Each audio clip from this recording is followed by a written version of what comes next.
পৰম শ্ৰদ্ধাৰ জয় কৃষ্ণ। আজি এই গড়মাৰী গাঁৱৰ বাৰ্ষিক মহান ভাগৱত শাস্ত্ৰভাগ আয়োজন কৰিছে, সেয়েহে আমাক আজি নিমন্ত্ৰণ কৰি এই আসনত উপবিষ্ট কৰাইছে। মহান ভাগৱত শাস্ত্ৰভাগ কীৰ্তন কৰি যাওঁতে হয়তো অনেক আগ পিছ বহা দুটা ভুল ভ্ৰান্তি অপৰাধ হ'ব পাৰে, হোৱাটো স্বাভাৱিক। সেই ভুলখিনি আপোনাসবে আমাক সন্তান বুলি চন্দ্ৰ ৰাখি অকণমান কৃপা কৰি যেন আমি এই পাঠভাগ কীৰ্তন কৰিব বিচাৰিছোঁ, আমাক ক্ষমা কৰিব।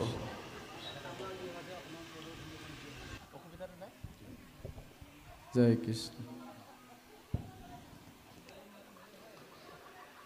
সুনীতিৰ খেদ মই বুলনত শুনা বিদুৰ মহন্ত সৰু চিৰ বাক্যধ্ৰুৱে শুনি আছিলনত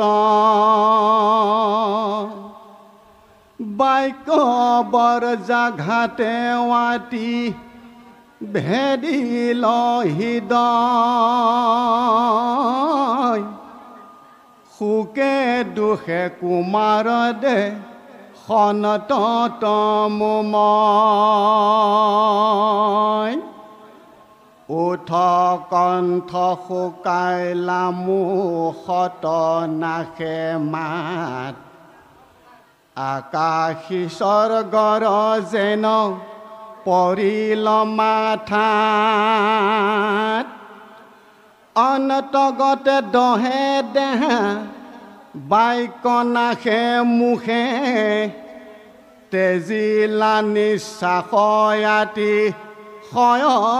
মন দুখে দুয়ো হাতে পিসন্ত অৰুণ দুই আখি ক্ৰোধে সুৰুচি কচানত কটাশে নিৰেখি কাষলখৰ পক যেন লৰুৰ পহাৰে ক্ৰোধে হুমা হুমি ফুকা ৰণত বাৰম্বাৰে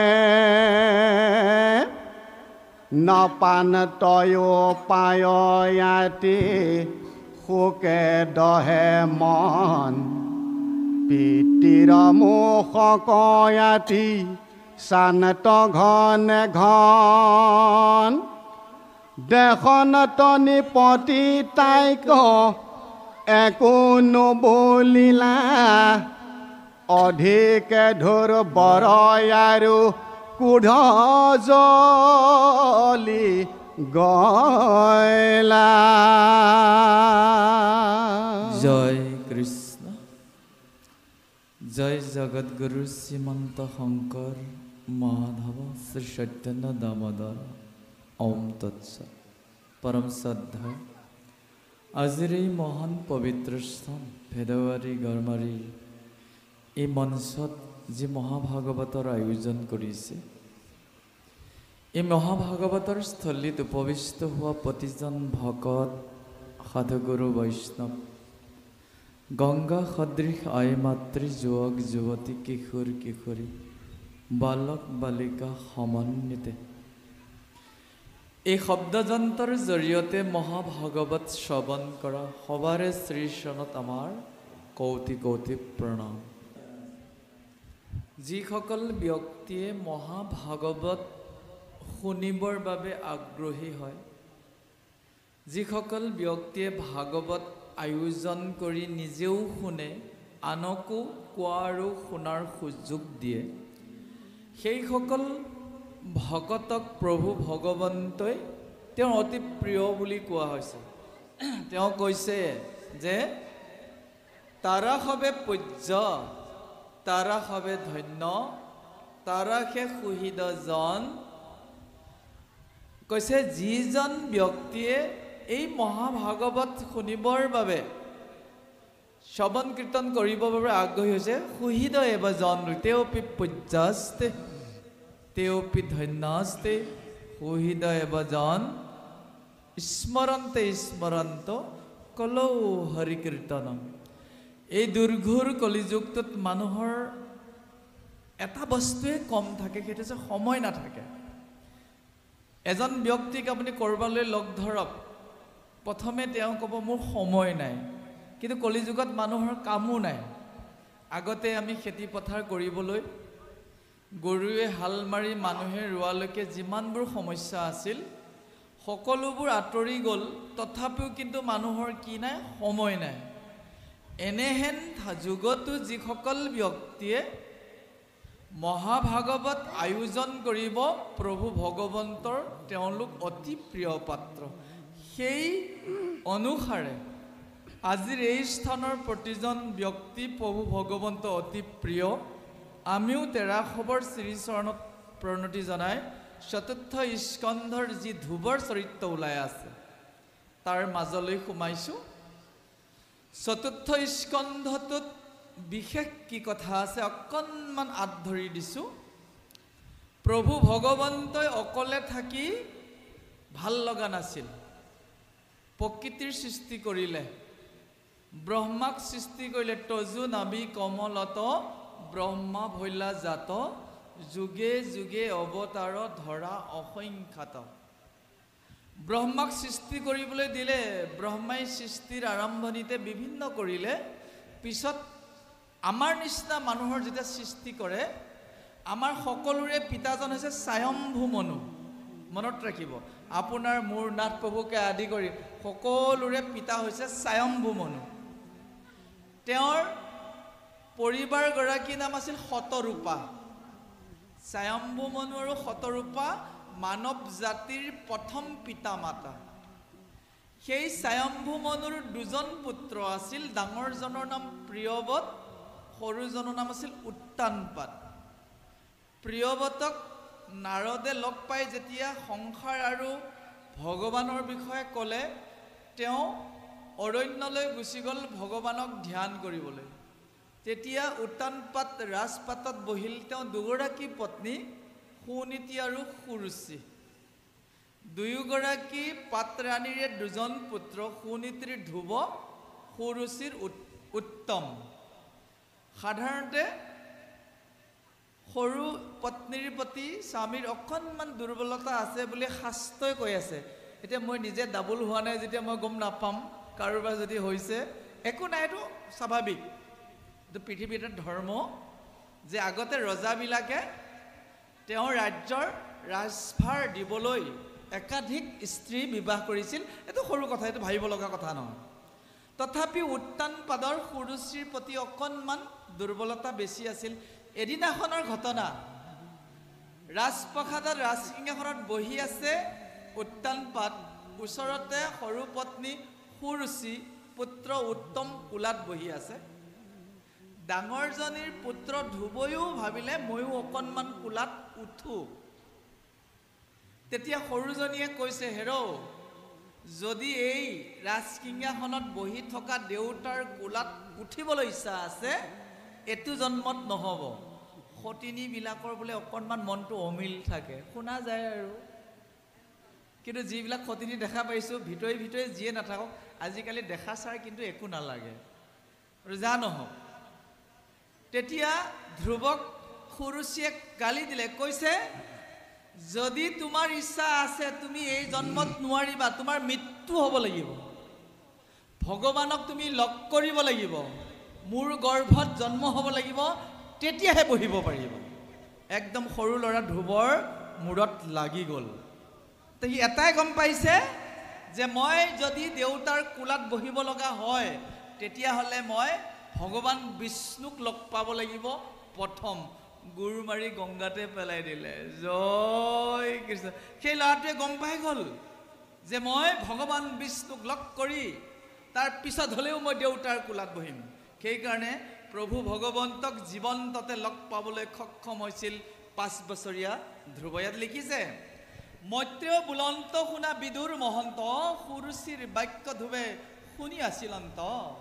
বাক্য বৰ্জাঘাতে আদি ভেদিল হৃদয় সুখে দুখে কুমাৰে দেখন্তে তমুনয় একদম দুখত ম্ৰিয়মান হৈ গ'ল অৱশেষত আকাশী চৰক যেন পৰিল মাথাত উঠ কণ্ঠ শুকাইল মুখে নাখে মাত সৰুচিক অকণমান বেকাকে চাই আছে ধ্ৰুৱে ভাবিছিল জানোচা দেউতাকে কিবা এষাৰ ক'ব কিন্তু দেউতাকে একো এষাৰ নকলে সেইখিনিতে ডাঙৰ সংঘাত এটা আহি গ'ল যি সংঘাতটোৰ কাৰণে ধ্ৰুৱই অৰণ্যলৈ গৈ ভগৱান বিষ্ণুৰ আৰাধনা কৰি 6 মাহত ভগৱানক লগ পাইছিল মাথো 6 মাহত কিদৰে এজন ব্যক্তিয়ে 6 মাহত ভগৱানক লগ পাব পাৰে যদি ইয়াত থকা ব্যাখ্যাকাৰসকলে মোৰ পালততো বেছি নপৰিব 1 ঘণ্টা আধা ঘণ্টা 2 ঘণ্টা পৰিব নে ঠিকে ঠিকে যদি ব্যাখ্যা কৰি যায় আপোনালোকে যদি শুনা পায় ভালদৰে শুনে ভগৱানক 6 মাহত লগ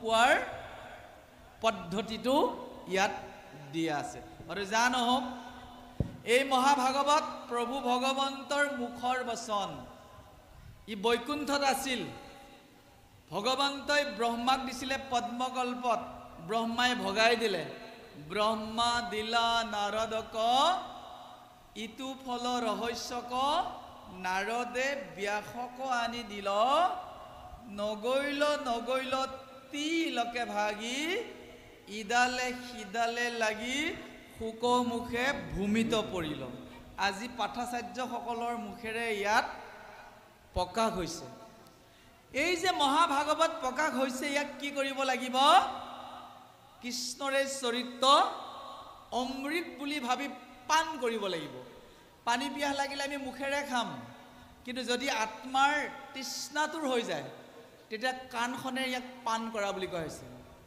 উল্লেখ কৰিছে শাস্ত্ৰত লিখিছে কৃষ্ণৰ চৰিত্ৰ পৰম অমৃত আতপৰে নাহি আন কোটি কোটি যজ্ঞ তপজপদান হবেও নহিষ মান এই যে মহাভাগৱত যে শুনিছে যজ্ঞ কৰিলেও এনেকুৱা ফল পোৱা নাযায় তপস্যা কৰিলেও ফল পোৱা নাযায় মহাভাগৱতৰ সন্মুখত থাকি যদি শুদ্ধ মনে কৃষ্ণৰ কথা শুনা যায় কৃষ্ণ গুণ নাম ধৰ্ম অনুপম আকসাৰ কৰি ধৰা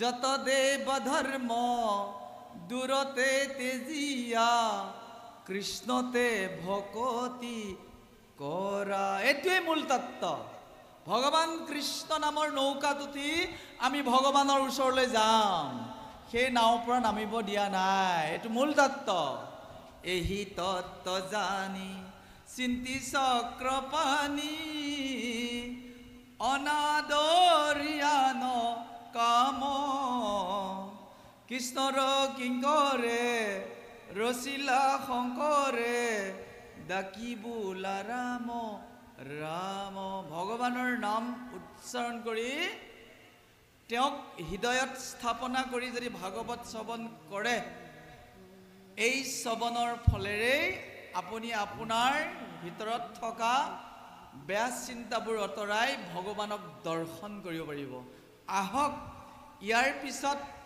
ধ্ৰুৱই পিতাকে সৰুচিক এষাৰো নোকোৱাৰ বাবে মনত বেজাৰ লৈ কিদৰে বনলৈ গমন কৰিবলৈ সিদ্ধান্ত লৈছিল পদবন্ধে দিয়া আছে আমি প্ৰভুজনৰ সুমধুৰ কণ্ঠৰে শ্ৰৱণ কৰিছোঁ জয় কৃষ্ণ এ ৰামা পিতিৰ নৈৰা সমনে তেজিলা নিশ্বাস কান্দন্তে কুমাৰ চলি গৈলা মাটি পাখ সৰুচিক ভয়ে ৰাজা একো নবলিলা সৰ্বজনে মনে নিপতিক গৰিহিলা পুত্ৰৰ কনদন শুনি শুনিতি সুন্দৰী লবৰণতে গৃহৰব যাই লাখি ঘিৰ কৰি নসহে শৰীৰ মূৰ শোকে ফুটে প্ৰাণ জানত কৰি বাপু মোক দেহ সমি ধান অনেক আদৰ ভাবে শুনিতি পোষণত কান্দন্তে মাতনতে ধ্ৰুৱে সিদ্ধান্ত নে দন্ত সুমৰি সুমৰি সিটো বচন বিঘাত হৃদয়ত হয় দুখে দুখে নাখে মাত ঘনে ঘনে নিশ্বাসতে জনত দুখে ৱাতি নেদনত সিদ্ধান্ত কিছু স্বয়ং ভুৱনাতি আখি মুখ মুচি মাৱে কৰণত কাতৰা কৃষক কাণ দনক বাপু কয়োৰে তাৰা তোৰ দুখ দেখন তেনে যায় প্ৰাণ ফুটি সিকাৰণে জিও মই দুৰ্ভাগ পাপিষ্টি লগৰ সৱাল সবে আছে সেই ঠাই তাৰা সবে কয়ে কথা শুনিতি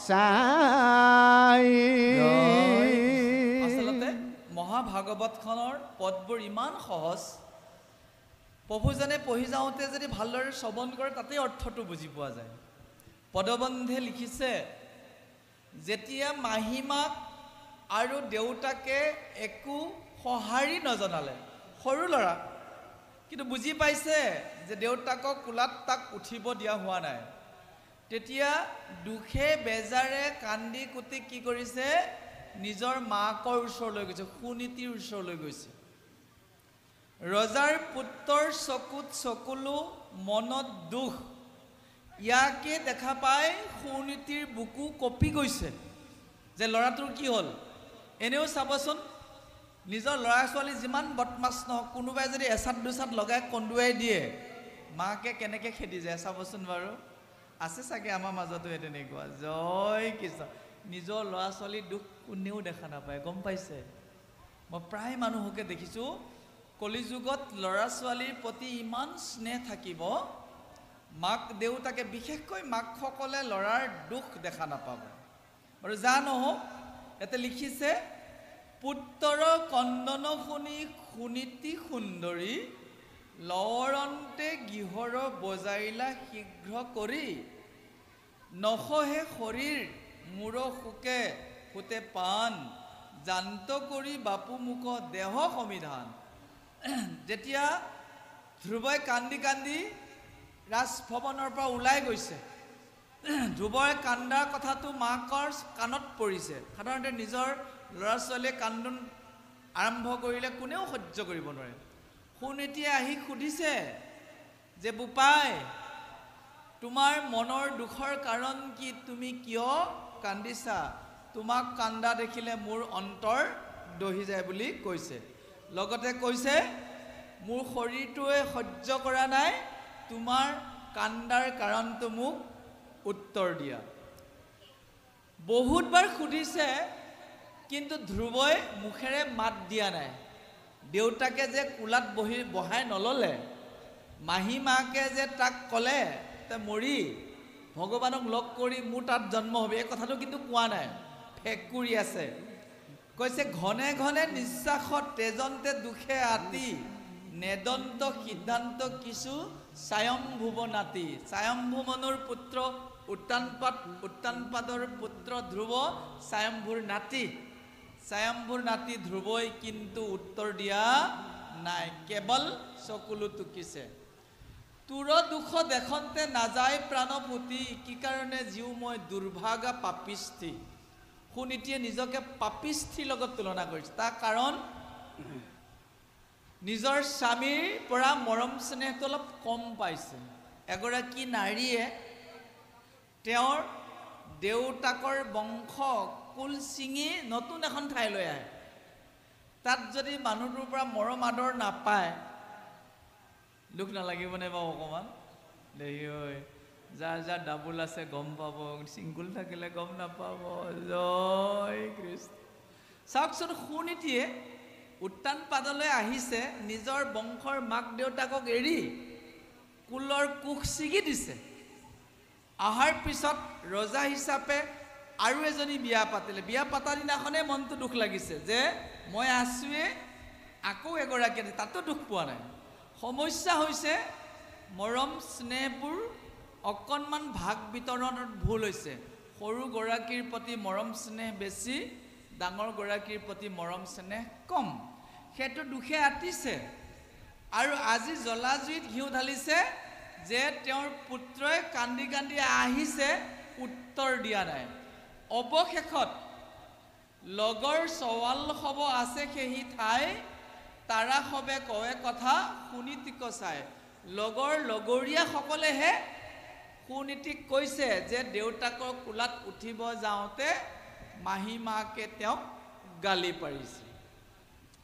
বাৰু জানক, এয়া হৈছে কাহিনী। মূল কথাটো হ'ল যে আমি আমাৰ যিমানবোৰ জীৱ আছে, উৰণ, বুৰণ, গজন, ভ্ৰমণ, চাৰিবিধেই জীৱ আছে পৃথিৱীত। এচামে গজি থাকে, গছ গছনি, গজন। এচামে উৰি ফুৰে, উৰণ, চৰাই, পখিলা, চগা ইত্যাদি। আৰু এবিধ হৈছে বুৰণ। বুৰণ মানে পানীৰ তলত থাকে, মাছ, কাছ, তিমি ইত্যাদি। আৰু এবিধ হৈছে ভ্ৰমণ। গৰু, ছাগলী, গাহৰি, মহ, বাঘ, সিংহ, মানুহ ইত্যাদি। এই সমস্ত জীৱবোৰৰ ভিতৰত মানুহেই হৈছে সৰ্বশ্ৰেষ্ঠ। মানুহৰ জীৱনটো কিয় দিলে? যে আমি 84 লাখ জনী ভ্ৰমণ কৰি কৰি আহি এইবাৰ মানুহৰ জন্ম পাইছোঁ। এইবাৰ আমি ভগৱানৰ নাম লৈ ভগৱানৰ ওচৰলৈ আমি যাব লাগিব। এই যে ভগৱানৰ ওচৰলৈ যাম, তাত কিন্তু আমাক কিছুমান বাধা দি থৈ দিছে। যেনে ভগৱানে কৈছে, তোমাৰ লগত মই কেইটামান তোমাক শত্ৰু দিছোঁ। কাম, ক্ৰোধ, লোভ, মোহ, মদ, মাৎসৰ্য। এইকেইটাক অতিক্ৰম কৰি তুমি যদি সাধুৰ সংগত হৰি কথা শুনা, সেইখিনি তোমাৰ লগত যাব। বাদ বাকী খোৱা বোৱা একো বস্তু ঘৰৰ লগত নাযায়। আপুনি ধুনীয়া ঘৰটো নাযায়, আপুনি লোৱা গাড়ীখন নাযায়। স্ত্ৰীগৰাকী যাব নেকি পুৰুষৰ লগত? আপোনালোকৰ লগত স্বামীসকল যাব নেকি? দেহাটোও নাযায় বুলি কৈছে। শৰীৰ মাজত তাকো পুৰি পেলাব। জয় কৃষ্ণ। কৈছে এই সমস্তবোৰৰ ভিতৰত ধৰ্মই হৈছে আত্মাৰ বন্ধু।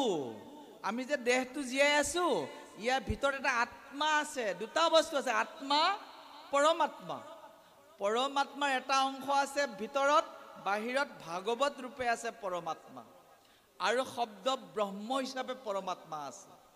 যদি কোনোবাই ভাগৱত শ্ৰৱণ কৰে, ভক্তি ধৰ্ম কৰে, তেতিয়া আত্মাটোৰ লগত এই ভক্তিকণ যাব, বাকীবোৰ নাযায়।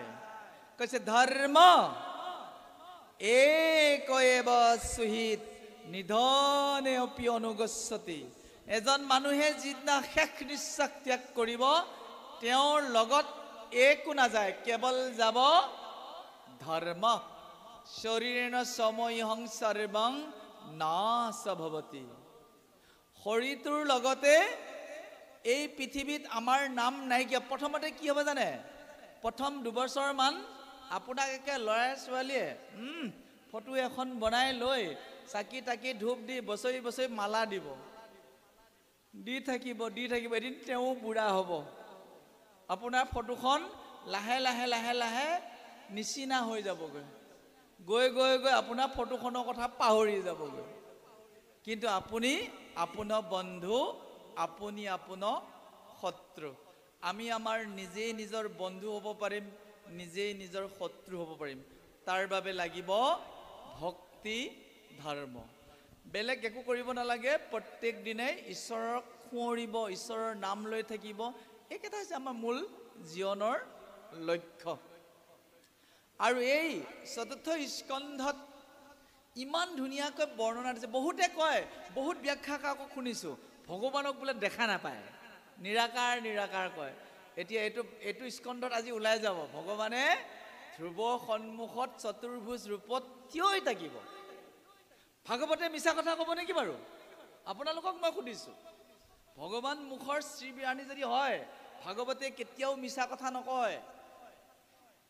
কেনেকৈ দেখা দিছিল মই অকণমান বুজাই দিছোঁ ধৰি লৈছোঁ এটা স্নানাগাৰ বাথৰুম এটাত এখন আইনা থোৱা হৈ গৈছে আইনা লগাই নহয় বাথৰুমবিলাকত বহুদিন তাক মচি কাচি নাথাকিলে চাবোনৰ পানীত ধূলি মাকতি পৰি লেতেৰা হৈ যায় যেতিয়া ধূলি মাকতি পৰি যাব তাত দেখা পামনে বাৰু মুখখন দেখা নাপাম চাফা কৰি ল'ব লাগিব সেইদৰে আমি অখাদ্যবোৰ খাওঁতে খাওঁতে খাওঁতে আমাৰ হৃদয় দাপোনখন মলিয়ন হৈ গৈছে সেইখন চাফা নকৰালৈ আমি ভগৱানক লগ নাপাম অতি সুন্দৰভাৱে পৰীক্ষিতে সুধিছিল তোমাৰ চৰণে মৰণ সময়ে পুছুহু প্ৰভু সাম্প্ৰত ম্ৰিয়মাননৰে সদায়ে কি কৰ্ম কৰিবে ইতুলু কত আমাৰ কৰ্তব্য কি প্ৰশ্ন কৰিছিল বহুত দেৱতা আছে কাক ভজনা কৰিলে মই কৃষ্ণক পাম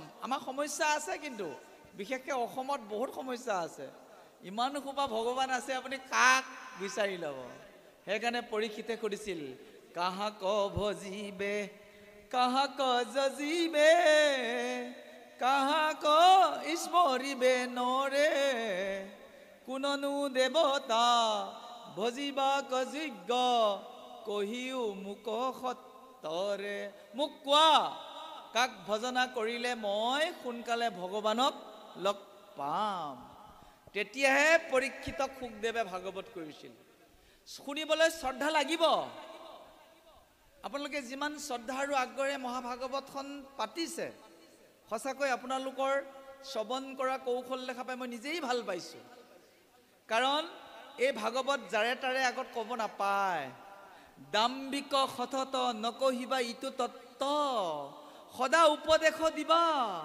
বৈষ্ণৱ জনত স্ত্ৰী শুদ্ধে কৰে যদি আমাত ভকতি তাক কহিবা ইটো জ্ঞান মহামতি উদ্ধৱ কৃষ্ণই কৈছে শুনিবলৈ ইচ্ছা কৰা মহিলা ক্ষুদ্ৰ যদি বালকো হয় তাক ক'বা কিন্তু শুনিবলৈ ইচ্ছা নকৰা কাকো নকবা পৰীক্ষিতে ইচ্ছা কৰিছিল শুনিবলৈ নিপতিৰ প্ৰেম ভক্তিক দেখিয়া তুষ্ট ভৈল ঋষি বৰ সাধু সাধু বুলি প্ৰশংসা কৰিয়া দিলন্ত পাছে উত্তৰ দিছিল যে মানুহৰ জীৱনৰ কৰ্তব্য কি মানুহৰ জীৱনৰ প্ৰকৃত কৰ্তব্য ভক্তি উপাৰ্জন চমুতে ভক্তি উপাৰ্জন ভক্তি কেনেকৈ হ'ব শ্ৰৱণৰ জৰিয়তে ভক্তি হ'ব কীৰ্তনৰ জৰিয়তে আহক অতি সুন্দৰভাৱে এই কণমানি শিশুটিয়ে মাকক একো নকৈ কিদৰে অহং আৰু অভিমানত বুজি নোপোৱাকৈ ভগৱানক বিচাৰি গৈছে মধুবনত এতিয়া বৰ্তমানৰ দিল্লীৰ ওচৰত নিউ দিল্লী বৰ্তমান যিখন নিউ দিল্লী আছে তাতে মধুবন আছে আপোনালোকে যদি কেতিয়াবা দিল্লীলৈ যায় তাতে ষ্টেচন আছে পুৰণা দিল্লী আৰু নতুন দিল্লীৰ পৰা অকণমান আগত মধুবন আছে তেতিয়াতো অটব্য অৰণ্য আছিল বাৰু যা নহওক অতীতৰ পৰাই ভাৰতবৰ্ষৰ দেশখনৰ ৰাজধানী আছিল দিল্লী আজিও দিল্লীৰ ৰাজধানী তাতেই মধুবন আছিল ভক্ত ধ্ৰুৱই মধুবনত প্ৰৱেশ কৰিছিল প্ৰৱেশ কৰাৰ আগে আগে নাৰদক লগ পাইছিল কথাবোৰ আমি ইয়াতে পাই যাম শ্ৰদ্ধাৰে ভক্তিৰে মনোযোগেৰে আমি প্ৰভুজনৰ মিঠা কণ্ঠৰে শ্ৰৱণ কৰোঁ। জয় কৃষ্ণ।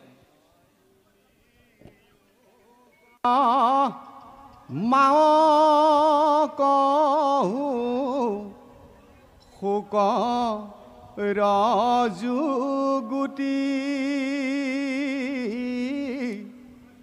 উত্তমক কুলে লয়া আসন টানি পতি তাক দেখি এয়ো গয়া চাপি লনত পদ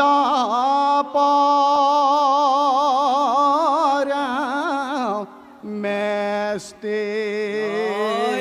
অতি সুন্দৰ বিৱৰণ। এই পদ কেইফাঁকিত সুনীতিয়ে ভগৱান কৃষ্ণইহে যে জগতৰ আধাৰ, ভগৱান কৃষ্ণ সন্তুষ্ট হ'লে যে সৰ্বসিদ্ধি হয়, তাৰ কথা পুত্ৰক জনাইছে। পুত্ৰ ধ্ৰুৱক কৈছে যে ভজ তেবে ভকত বৎসল যদুপতি যদিহে বাঞ্ছ বাপ উত্তম সম্পত্তি। হে পুত্ৰ ধ্ৰুৱ, যদি তুমি জীৱনত কৃতকাৰ্য লাভ কৰিব বিচাৰিছা, তেতিয়াহ'লে ভগৱান কৃষ্ণক ভজনা কৰা। আমাৰ প্ৰতিগৰাকী অভিভাৱকে মনত ৰখা উচিত, আমি আমাৰ সন্তানক ভগৱান কৃষ্ণৰ সেৱাৰ প্ৰতি আগ্ৰহী কৰি তুলিব লাগে। শাস্ত্ৰই সিদ্ধান্ত দিছে। কৃষ্ণই নিজে কৈছে, এজন মানুহে যিমান ভুল নকৰক, যিমান পাপ নকৰক, যদি কৃষ্ণৰ ওচৰত শৰণাপন্ন হয়, তেতিয়াহ'লে তেওঁ সমস্ত পাপ ধুই নিকা কৰি তেওঁক কোলাত ল'ব। সৰ্বধৰ্ম পৰিত্যাজ্য মামেকং শৰণং ব্ৰজ অহং তম সৰ্ব পাপেভ্যো মোক্ষয়িষ্যামি মা শুচঃ। হে কুন্তীৰ নন্দন অৰ্জুন, মই কথা দিছোঁ, সৰ্বধৰ্ম পৰিত্যাজ্য, সকলো ধৰ্ম পৰিত্যাগ কৰি মামেকং শৰণং ব্ৰজ, কোনোবাই যদি একান্তভাৱে মোক ভজনা কৰে, অহং ত্বম, মই তাৰ, সৰ্ব পাপেভ্যো মোক্ষয়িষ্যামি, সমস্ত পাপ ধুই নিকা কৰিম। তাকে গুৰুজনাই একাদশত কৈছে, সৰ্বধৰ্ম এৰি এক শৰণ সাক্ষাৎ সুদিহ বিশ্বাসে সখী লৈকো আমাত নকৰিবা ভয়ে হেৰা কৰো অংগীকাৰ সমস্ত পাপত মই কৰিব নিস্তাৰ। ভগৱান কৃষ্ণৰ বাহিৰে কোনেও আমাক পৰিত্ৰাণ কৰিব নোৱাৰে। এয়া কৃষ্ণ নিজৰ মুখৰ বচন গীতাত উল্লেখ কৰিছে। আজি ভাগৱতৰ ৪ৰ্থ স্কন্ধতো সুনীতিয়ে পুত্ৰ ধ্ৰুৱক উপদেশ দিছে, ভগৱান কৃষ্ণই হৰিয়ে আমাৰ সমস্ত দুৰ্গতি নিবাৰণ কৰে। তাৰ বাবে আমি নাম ল'ব লাগিব। ইমান যাক মানুহ বহি আছো, এবাৰো নাম লোৱা নাই আমি, হয়নে? ভগৱানেও ভাবিছে কেনেকুৱা জেগাত যে ভাগৱত চলি আছে, ইমানবোৰ ভকত আছে, এবাৰো নাম লোৱা নাই। নাম নিজৰ পচন্দৰ নাম ল'ব পাৰি। কোনোবাই জয় জগন্নাথ, কোনোবাই ৰামকৃষ্ণ, কোনোবাই মাধৱ গোবিন্দ। আমি যেনিবা মহাভাগৱতৰ প্ৰথম যিটো শব্দ উল্লেখ কৰিছে জয় কৃষ্ণটোক বেছিকৈ কওঁ। এবাৰ ল'বনে বাৰু? জয় কৃষ্ণ। নাই, ভগৱান সন্তুষ্ট হোৱা নাই। ভগৱান থাকে বৈকুণ্ঠত। আপোনালোকে যিমানখিনি মানুহ আছে, যিকণহে মাত দিছে, এই চন্দ্ৰতাপে পাৰ হোৱা নাই। ধৰি লৈছোঁ চাহ কৰিবৰ কাৰণে কোনোবা দুগৰাকী আই মাতৃয়ে সাজু হৈছে। পানী দিছে 20 লিটাৰ, চেনি দিছে 2 চামুচ। মিঠা হ'বনে বাৰু? ইমানবোৰ ভকত ভকতানী আছো, জয় কৃষ্ণটো এই ওচৰত থকা কেইজনে শুনিছেনে নাই মোৰ সন্দেহ আছে। এবাৰ ভালকে লওক, জয় কৃষ্ণ। এবাৰ গম পাইছে যে এই মহাস্থানৰ এই জাগাত মহাভাগৱত চলি আছে। মহাভাগৱতৰ সন্মুখত জয়ধ্বনি দিলে কি হয় জানে? এইটো ডাইৰেক্ট বৈকুণ্ঠলৈ যায়। এইটো জানিবলগীয়া কথা। আপোনালোকে যে ইয়াত অৰিহণাটো দিছে, ভগৱানে নাপাব বুলি ভাবিছে নেকি? কোনোবাই 10 টকা, কোনোবাই যে যি পাৰে, এইটো ধৰি লৈছোঁ গোটাই মেলি তেওঁলোকে কি কৰিলে, আমাৰ কমিটিয়ে ধূপ আনিলে। ধূপডাল যে জ্বলাই দিলে, ধোঁৱাটো ক'লৈ গৈ আছে বাৰু? ভগৱানৰ ওচৰলৈচোন গৈ আছে কা। ধৰি লৈছোঁ চাকি এটা জ্বলালে, দীপজ্যোতি পৰম জ্যোতি, দীপজ্যোতি জনাৰ্দন, যে দীপজ্যোতি হৈছে জনাৰ্দন ভগৱান। আপোনালোকক সেই পইচা যিদৰে ভগৱানৰ ওচৰলৈ যায়, ইয়াত জয়ধ্বনি দিলে বৈকুণ্ঠ পায়। উদাহৰণস্বৰূপে ধৰি লৈছোঁ আমাৰ প্ৰভুজনে জগন্নাথলৈ যাব ওলাল, মোক ক'লে যে প্ৰভু জগন্নাথলৈ যাম, কি কৰে? মই ক'লোঁ যাব ইচ্ছা আছিল, যাব সময় নাপাম, আপোনাক অৰিহণা এটা দিলোঁ আৰু গামোচা এখন দিলোঁ।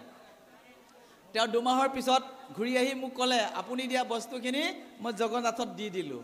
মই যোৱাই নাই, অসমতে আছোঁ, তেওঁ কিন্তু জগন্নাথতকৈ মই দিয়া বস্তুখিনি পঠিওৱাৰ দৰে আমি কেতিয়া বৈকুণ্ঠলৈ যাওঁ গৈ থাকিম, কিন্তু আজিয়ে নামটো একেলগে বৈকুণ্ঠলৈ পঠাম। জয় কৃষ্ণ।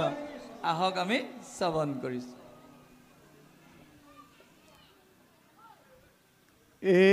ৰামাত যো পিতা মহামনু শ্বশুৰ আমাৰ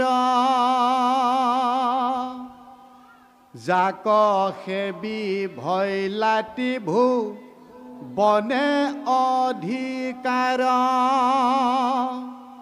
যাৰ পাদ পদ্ম সেবে মুমুষুসকলে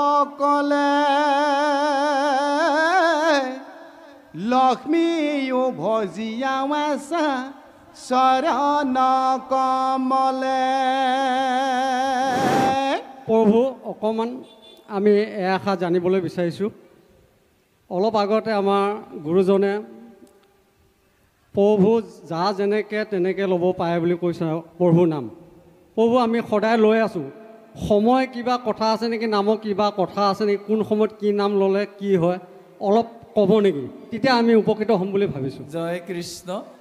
নাৰায়ণ কবজত ৰাতিপুৱা, দুপৰীয়া, গধূলি, আবেলি নাম দিয়া আছে, ভাগে ভাগে দিয়া আছে ভাগৱতৰ 6ষ্ঠ স্কন্ধ নাৰায়ণ কবজত। কিন্তু আটাইতকৈ ডাঙৰ কথা কি জানে? আপেল এটা যদি আপোনাক কোনোবাই দিয়ে, ঘূৰণি আপেল এটা, যিফালে কামোৰ নামাৰক একেটোৱে বোলাৰ দৰে ভগৱানৰ নাম আপুনি ৰাম, কৃষ্ণ, মধুসূদন যিয়ে উল্লেখ নকৰক, মূল বস্তু হৈছে এক। সেইফালৰ পৰা প্ৰভুক জনাইছোঁ যে নাম আপুনি আগবেলা এটা ল'ব পাৰে বোলে শ্ৰী মধুসূদন, ভাগে ভাগে আছে, কিন্তু গোটেইবোৰ কথা আমাক কলিযুগৰ মানুহে কি কৰিব নোৱাৰিব, তাক মিলাব নোৱাৰিব কাৰণে লাষ্টত গৈ এক দেও এক খেও একত বিনে নাইকেও কৰিছে। নাম অজস্ৰ আছে। আপুনি বিপদত পৰিছে, শ্ৰী মধুসূদন। মধ্যাহ্ন হৈছে নাম বেলেগ, পূৰ্বাহ্ন হৈছে নাম বেলেগ, অপৰাহ্ন নাম বেলেগ, কিন্তু এক নাম হৈছে কৃষ্ণ সৰ্বশ্ৰেষ্ঠ। কিন্তু তাকো কৃষ্ণটোকো কি কৰা হৈছে? ভাগে ভাগ কৰা হৈছে। জগন্নাথত যোৱা মানুহে জয় জগন্নাথ, আপুনি বৃন্দাবনলৈ যাওক, কৃষ্ণ নামো নাই তাত, ৰাধে ৰাধে নাম শুনিছে নেকি বাৰু? মই যেতিয়া প্ৰথম বৃন্দাবনলৈ গৈছোঁ মই চক খাই গ'লোঁ, পা কৃষ্ণ নাম নলয় ইয়াত, ৰাধে ৰাধে। মই বোলো জয় কৃষ্ণ, নহ'ব বুলিছে, ৰাধে ৰাধে। উপায় নাপায়, যি দেশত গৈছোঁ তাৰ ভেষ ল'বই লাগিব হয়। আকৌ গোটেই সময় ৰাধে ৰাধে কৈ আছে, মই জয় কৃষ্ণ বুলি ক'ৰবাত লওৱাবহে, ৰাধে ৰাধে বুলিছোঁ। তাৰপিছত মায়াপুৰলৈ গ'লোঁ, বোলে ৰাধে ৰাধেও নাই, জয় কৃষ্ণও নাই, হৰে কৃষ্ণ কৃষ্ণ কৃষ্ণ হৰে হৰে, হৰে ৰাম ৰাম ৰাম হৰে হৰে। তেতিয়া মই বুজিছোঁ, বাপৰে বাপ, তাৰমানে স্থান কাল পাত্ৰলৈ কিছুমান ভেদ আছে। কিন্তু নাম, ভগৱানৰ নাম লওঁতে শয়নে ভজনে অনবৰতে ইয়াক ল'ব পাৰে। নামৰ কোনো বিশেষ অমুকটোৱে ল'ব লাগে বুলি শাস্ত্ৰই সিদ্ধান্ত এনেকৈ দিছে। শুকনি গদতি শুনা কুৰূপতি কহিলো পৰম সাৰ হৰিনাম বিনে দুৰ্ঘুৰ কলিত কাহাৰো নাহি নিস্তাৰ হৰিনাম যিটো ভাল লাগিছে হৰিৰ নামৰ মহিমা শুনিয়া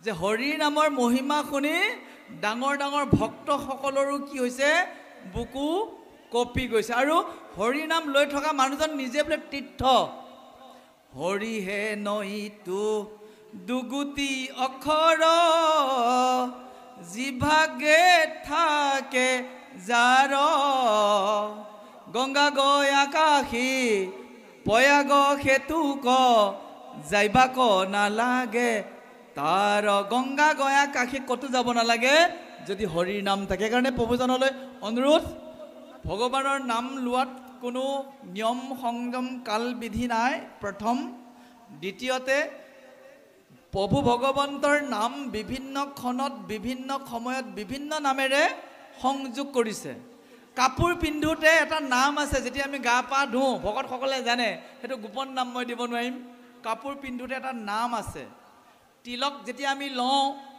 তিলক লওঁতে নাম এটা আছে স্নান কৰোঁতে এটা নাম ভাগে ভাগে আছে মই যে আপোনালোকৰ ইয়ালৈ ভাগৱতৰ কাৰণে আহিলোঁ মই নাম এটা লৈ যাত্ৰা কৰিছোঁ যিটো নাম মই আপোনালোকক ভাঙি দিব নোৱাৰিম ভাগে ভাগে আছে কিন্তু হৰিৰ নামৰ মহিমা অদ্ভুত যি নামেই নলওক আপুনি মই পাৰ পাই যাম যেনেকৈ এতিয়া জয় কৃষ্ণ কৈ আছোঁ প্ৰভু ভগৱন্ত গোলোক বৃন্দাবনৰ পৰা নমাই আনিছে হৰে কৃষ্ণৰ নাম ভাগে ভাগে আছে অজামিলে দেখোন নাৰায়ণৰ নাম লৈ গ'ল কথা এটা কৈছোঁ তেওঁতো নাৰায়ণৰ নাম লৈছিল আমিতো নাৰায়ণ কৈ ফুৰা আমাক শুনাই নাই প্ৰভু ভগৱন্তৰ নামৰ সকলোৰে একো একোটা মহামূল্যৱান আৰু যিকোনো এটা নামে আমাক তৰাব প্ৰভুজনলৈ সেৱা জনাই আমি আগবাঢ়িছোঁ জয় কৃষ্ণ এ ৰামাকুটি বৰ্মান্দৰনাথ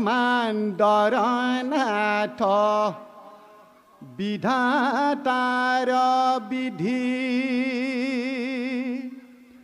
তাহাংক আৰধি সুখে সাধা সৰ্বসিদ্ধি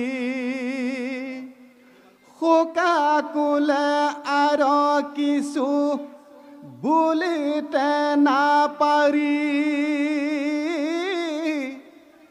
এহি বুলি মৌন ভৈলা শুনিতি সুন্দৰী শুনা সৰ্বলোকে আৱে আন কৰ্ম এৰি ঈশ্বৰ কৃষ্ণক ভজি য়োগ যত্ন কৰি বিশাৰদ লোক সমে তেজি আন কাম শ্ৰী বিষ্ণু ভাৰতী ভনে বোলে ৰাম ৰাম ৰাম হৰি ৰাম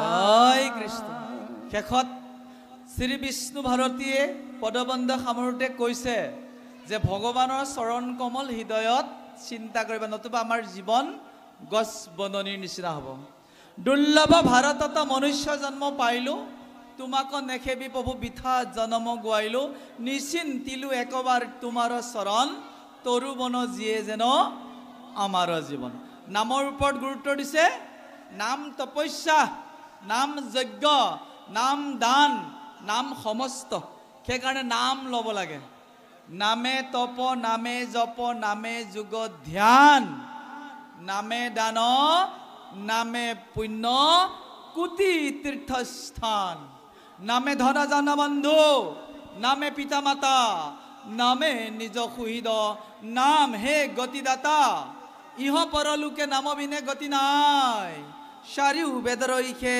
মুখ্য অভিপ্ৰায় হেন জানি নামৰ চৰণে চাপি ধৰা গৃহতে থাকিয়া সুখে সংসাৰ কতৰা নাম লওক আপুনি প্ৰতিটো কামতেই নাম উচ্চাৰণ কৰক যিটো ভাল লাগে শাস্ত্ৰত কৈছে মাধৱ মাধৱ নাম বচনত সুমৰয় মাধৱ মাধৱ নাম হৃদয়ত নিৰন্তৰে সাধু কবে মাধৱ মাধৱ নাম উচ্চৰয় সমস্ত কাৰ্যত মাধৱ মাধৱ বাসী মাধৱ মাধৱ হৃদি স্মৰণতে সাধৱে সৰ্বকাৰ্যেষু মাধৱম প্ৰতিটো কামত খাওঁতে নাম লওক উঠোতে নাম লওক বহুতে নাম লওক তাকে যেনিবা আমি সকলোৱে জানে জয় কৃষ্ণ বুলি ক'লে ধ্ৰুৱজ্যোতি অকণমান বেছিকৈ কয় আৰু তেনেকুৱা নাম মুখতে আছে ল'লেই আমি গতি পাম তাকে নলয় এবাৰ ভালকৈ লওঁ জয় কৃষ্ণ আৰু শেষত বিষ্ণু ভাৰতীয়ে কৈছে হে সভাসদগণ নাম লৈ ভৱসাগৰ পাৰ হওক এই যে মাকেও উত্তৰ দিলে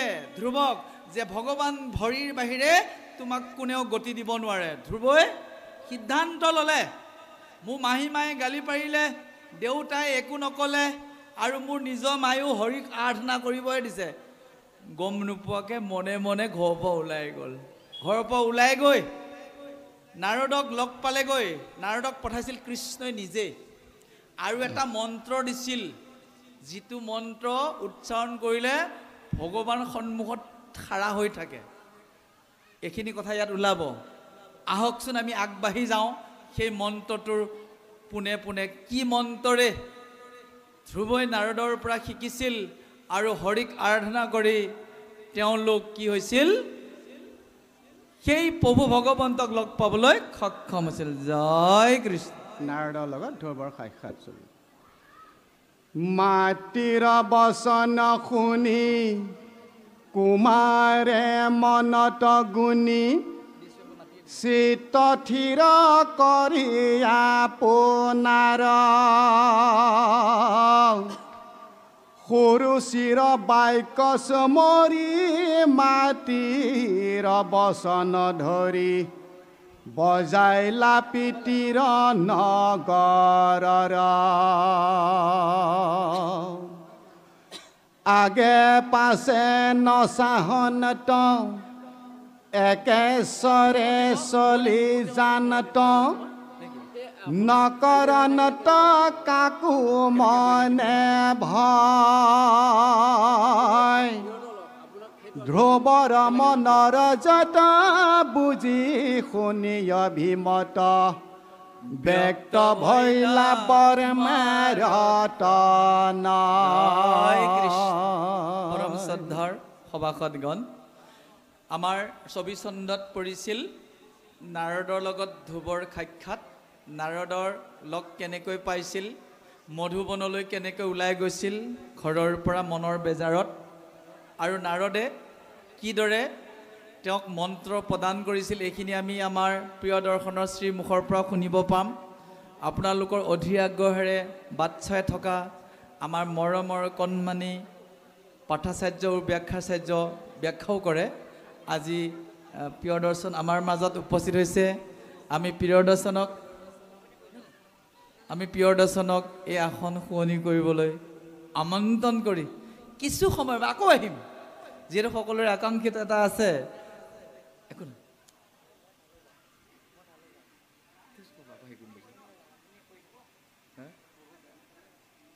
অকণমান কৰিবা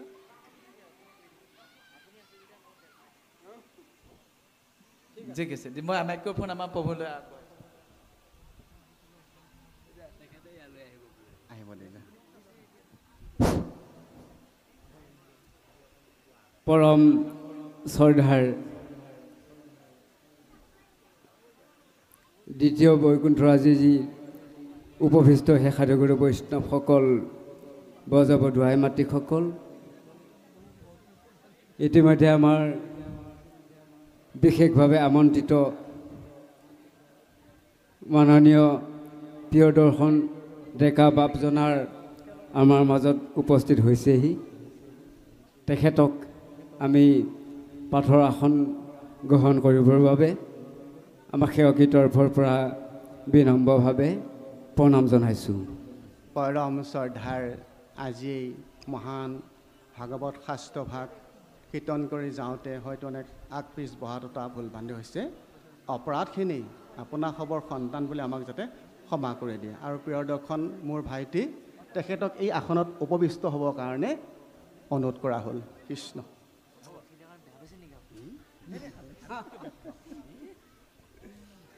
আমি মাননীয় বিষ্ণু ডেকাক খন্তেক সময় বিৰতি দিছোঁ